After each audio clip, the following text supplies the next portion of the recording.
Unbelievable.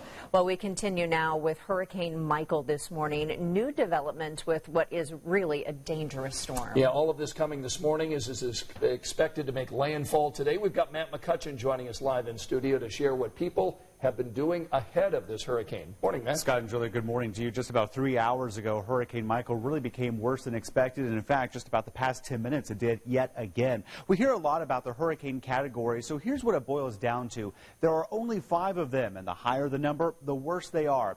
Now a Category 4, Michael's winds will rage at a powerful 130 miles per hour. But just within the past 10 minutes, we've learned it's up to about 140 miles per hour, making this graphic that was made just about 5 minutes ago by Steve Wolf already outdated.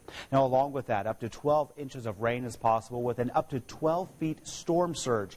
In the path of the storm, 3.7 million people will be affected.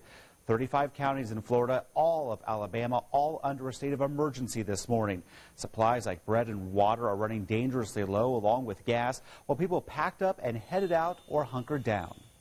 Because it's coming.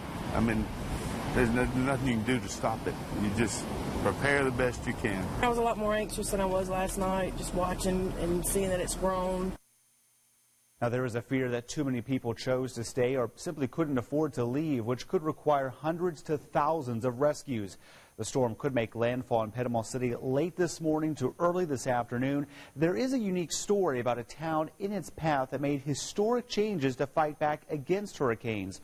We're working to break that down for you a little later here on Sunrise. Plus, we'll check in with Indiana's Task Force 1 as they prepare to respond to the storm. Scott? All right, Matt, we'll see you in a little bit. Now, to get an idea of what to expect, we want to share some of the problems this hurricane caused in the Caribbean.